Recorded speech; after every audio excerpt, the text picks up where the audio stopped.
So today is Introduction to Evolution.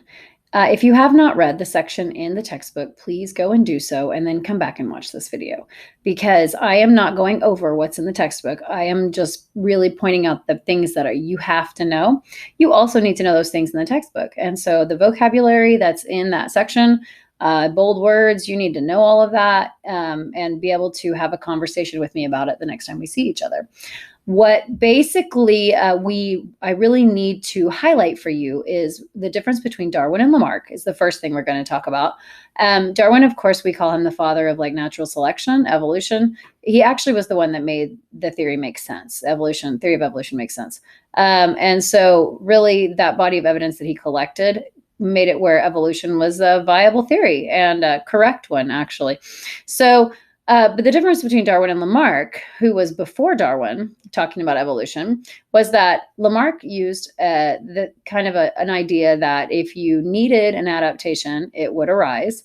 If you did not need it, it would go away, as if the actual need was the reason that evolution was happening. So we go to that pictures of the giraffe, that showed the stretching neck and, he needed to reach the tree. And so he stretched and stretched and then his neck got longer. And of course we know that you can change during your lifetime. You can have a longer limb. If you're stretching a lot, you can stretch the ligaments, it can become longer, but it's not going to be passed on to your offspring. And so that would mean that every giraffe born would still have a short neck and would have to stretch their neck during their lifetime, is what we know. But Lamarck's theory, or not really theory, hypothesis, was that the giraffe could stretch its neck and get really long and reach the acacia trees, and then his offspring would have a long neck.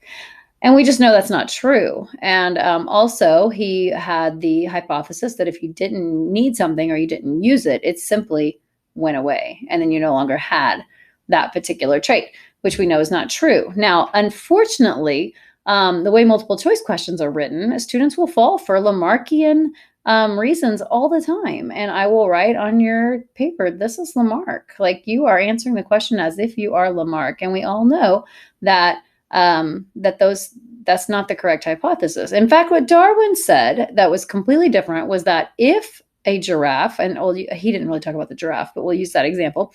If a giraffe was able to reach the acacia trees, it would survive better, therefore passing its good genes, its long neck genes, on to the next generation. Those that could not reach the tree would then not have as many of their offspring passed on because they wouldn't be as successful in life. So if you don't eat as much, of course you can't reproduce as much because you don't live as long. Therefore, your genes don't get passed on. So we are talking about evolution is talking about the gene pool of a whole population. You cannot get into the thinking, the mindset that evolution is talking about an individual. It is not. It's not talking about an individual at all. Individuals make up a population, but evolution is only when the population itself, the gene pool in there, has changed. And so that's what we're looking at. So one giraffe stretching its neck and making it a little longer is not going to change the actual gene pool of the population at all. So that's not evolution. That's not changing the gene pool. So that's one thing you have to get set. So once again, to reiterate, what you have to really get into your mind is that evolution is the population change. And it is not about what is needed or what is not needed. It is just about random chance. If a gene makes an organism more fit, then it will survive and produce more offspring, and therefore that gene will actually be built up in the population over time. That's it. It's not a complex theory. Now, the reason for the change, there's a lot of reasons for the changes, and that's what we'll get into in the following weeks. But right now, you just need to know that bit. Now, also, I want to also let you know that evolution happens based on the phenotype of an individual. So the phenotype is like the outward appearance, the expression of a gene. What does it look like? How fast can it move? How long is the neck? All of those things are the phenotype. The phenotype can also be inside of your body, like something you can't see, like maybe sickle cell disease. Maybe we've talked about that. Or maybe something like how many chambers your heart has, what type of blood you have, A, B, ABO. Those are all phenotypes. And so even though you can't see them, evolution acts on, or natural, when we talk about natural selection acts on the phenotype, the expression of the gene. Now, by default, then, if it acts on that, it actually changes the gene pool.